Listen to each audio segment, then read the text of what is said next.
नमस्कार रसिका श्रोते हो, मी मृदुल निवसरकर.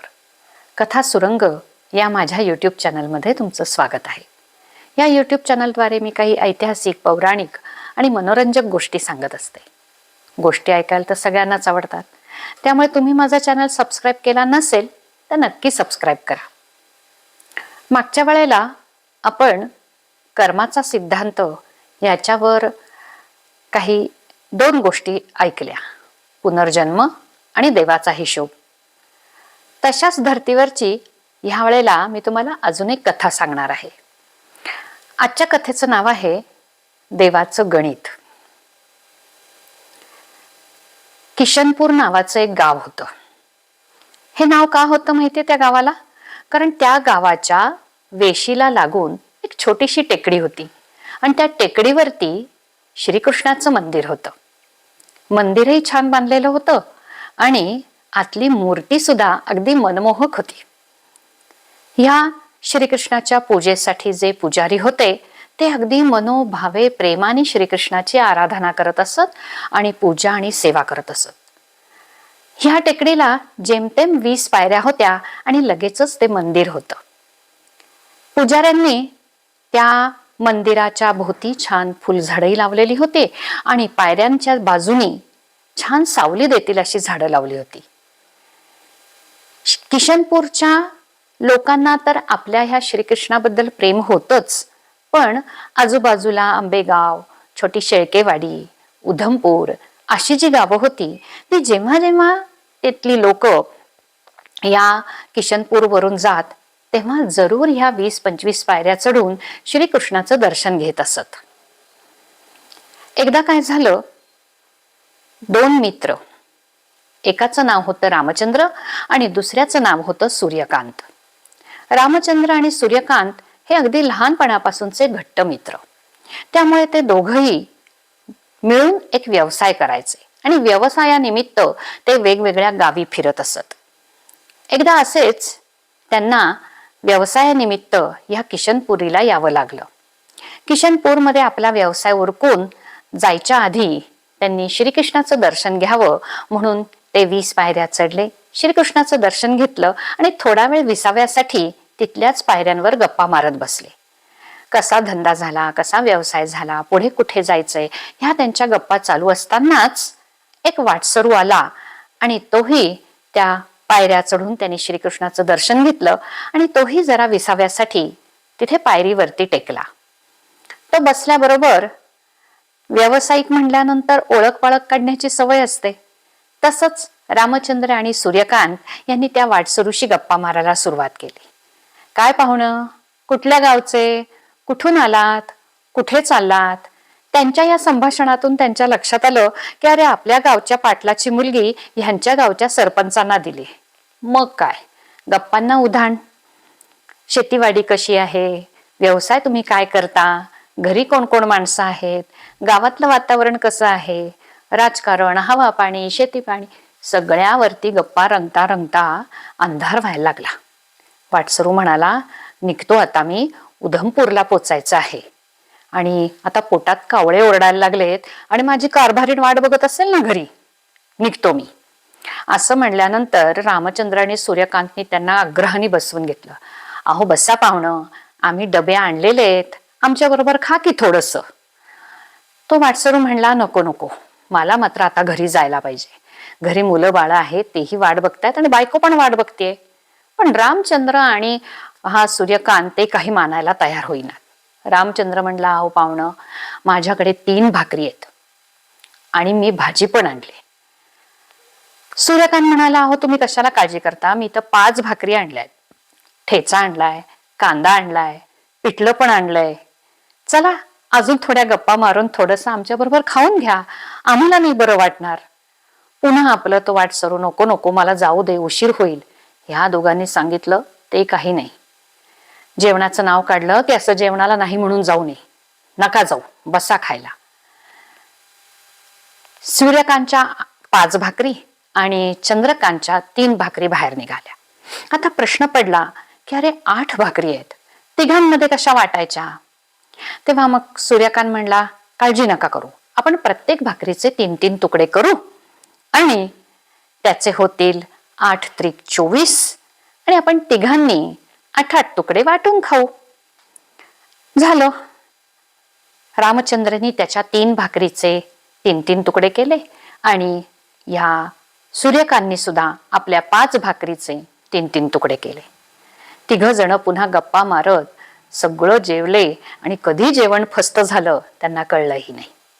वाटसरू उठला, छान गार पाणी प्यायला आणि म्हणाला, निघतो मी आता, उशीर होतोय.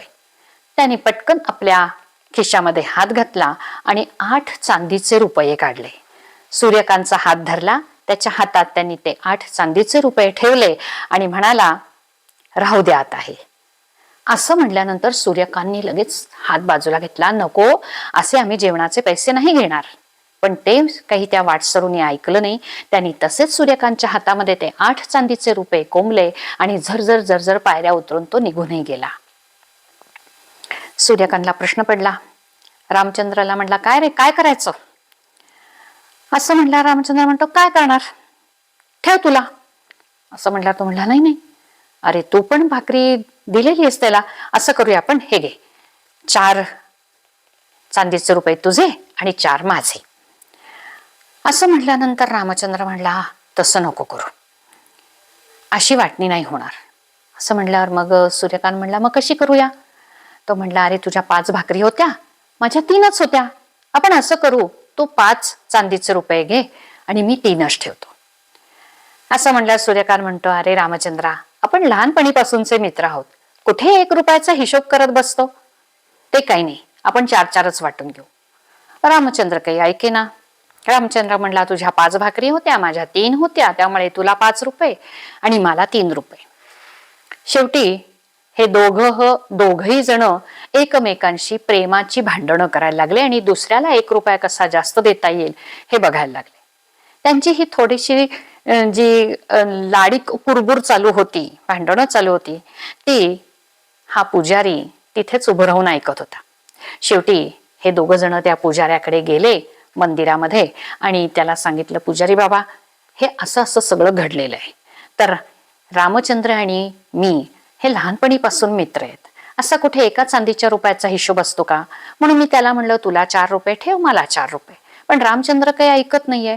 तो म्हणतो, तुझ्या 5 भाकरी होत्या तर तुला 5, माझ्या 3 भाकरी होत्या तर मला 3 रुपये. आता तुम्हीच सांगा बघू, काय न्याय करायला पाहिजे? असं म्हणल्यानंतर पुजारी जरा बुचकळ्यात पडतात. ते म्हणतात, अरे किती हे मित्रप्रेम. पुजारी म्हणतात, मला विचार करायला वेळ द्या. तुम्ही असं करा, हे रुपये माझ्याजवळ ठेवून द्या आणि उद्या तुम्ही माझ्याकडे या. तुम्ही कुठे राहता? असं म्हणल्यानंतर 2 जण म्हणतात, आम्ही इथेच जवळ शेळकेवाडीमध्ये राहतो आणि आम्ही बऱ्याच वेळेला इकडे येत असतो. असं म्हणल्यावर पुजारी म्हणतो, ठीक आहे, ते माझ्याजवळ द्या, मी जरा विचार करतो आणि मग ह्या रुपयांची वाटणी करतो. 2 जण अगदी विश्वासाने ते 8 चांदीचे रुपये गुरुजींना देतात आणि तिथून निघून जातात. पुजारी विचार करायला लागतात की अरे ह्या दोघांमध्ये हे रुपये कसे वाटावेत, कोणाचं म्हणणं खरं आहे, 4-4 रुपयेच वाटावेत का 3 आणि 5 असे वाटावेत. त्यांच्या डोक्यामध्ये असे विचार चालू असताना ते 8ही रुपये घेतात, श्रीकृष्णाच्या पायाशी ठेवतात आणि श्रीकृष्णाला सगळी समस्या सांगतात आणि त्याच विचारामध्ये झोपून जातात. सतत तो विचार डोक्यात असल्यामुळे रात्री खरोखरच त्यांच्या स्वप्नामध्ये श्रीकृष्ण येतो आणि तोच विचार मनात असल्यामुळे श्रीकृष्णाला ते विचारतात पुजारी, अरे परमेश्वरा सांग बाबा, हे गणित कसं सोडवायचं, कोणाला देऊ, मी 4-4 रुपये देऊ का 3 आणि 5 अशी वाटणी करू. श्रीकृष्ण म्हणतो, अशी वाटणी नाही होणार, ज्यांनी जेवढं दान केलं तेवढेच त्याला पैसे मिळणार. असं म्हणल्यावर पुजारी म्हणतो, असं मग तू काय म्हणतोस, कसं द्यायचं. तेव्हा श्रीकृष्ण म्हणतो, रामचंद्राच्या 3च भाकरी होत्या ना, मग त्याला 1च रुपया द्यायचा आणि सूर्यकांतच्या 5 भाकरी होत्या ना, मग त्याला 7 रुपये द्यायचे. असं म्हणल्यानंतर पुजारी डोकंच खाजवायला लागतो. तो म्हणतो, अरे अशी कशी वाटणी करतो परमेश्वरा, ह्याच्या 3 आणि ह्याच्या 5ला तर ज्याला 3 भाकरी आहेत त्याला म्हणजे रामचंद्राला 1च चांदीचा रुपया आणि सूर्यकांतला 7 चांदीचे रुपये. मला काही कळला नाही तुझं गणित, मला काही कळला नाही तुझा हिशोब.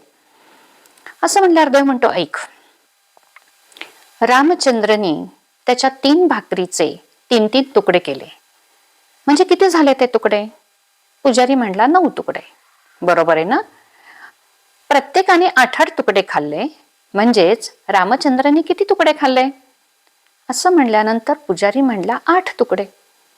मग 9 तुकड्यातले त्यांनी जर 8 तुकडे खाल्ले तर त्यांनी फक्त 1च तुकडा दान केला. सूर्यकांतच्या किती भाकरी होत्या? 5 भाकरी. प्रत्येक भाकरीचे त्यांनी 3 तुकडे केले. म्हणजे किती तुकडे झाले? 5 त्रिक 15 तुकडे झाले. त्यातले त्यांनी दिले किती? 7 तुकडे. आणि स्वतः किती खाल्ले? 8 तुकडे. ज्यांनी 7 तुकडे दान केले त्याला 7 रुपये, आणि ज्यांनी 1च तुकडा दान केला त्याला 1च रुपया. इतका साधा सोपा हिशोब आपल्याला नाही लक्षात येत. भावनेच्या भरात आपण वेगळाच हिशोब मांडतो, पण परमेश्वराच्या दारी जो हिशोब असतो तो परफेक्ट असतो. ज्यांनी जेवढं दिलं तेवढंच त्याला मिळेल. आणि अजूनही एक गोष्ट असते, ज्यांनी जसं दिलं तसंच त्याला मिळतं. असं बऱ्याच वेळेला होतं. जेव्हा मी मंडईमध्ये जाते, बघते की पूजेचं साहित्य म्हणून एवढीशी फळं असतात. कच्चे पेरू, एवढेसे सफरचंद, एवढंसं ते सीताफळ, की जी फळं खरोखरच ते पुजारी किंवा ते गुरुजी सुद्धा खाऊ शकणार नाहीत, गुरुजींची मुलं सुद्धा खाऊ शकणार नाहीत, अशी फळं आपण देवाला देतो. मग तुमच्या पदरी सुद्धा देव तसंच फळ टाकतो. एकच द्या, मनोभावे द्या. 5 फळं द्यायची आवश्यकता नसते. तुम्हाला 1 देणं परवडत असेल पण तरी 1 द्या, पण सुंदर फळ द्या. तुमच्या पदरी सुद्धा तसंच सुंदर फळ पडेल. हाच आहे ना कर्माचा सिद्धांत.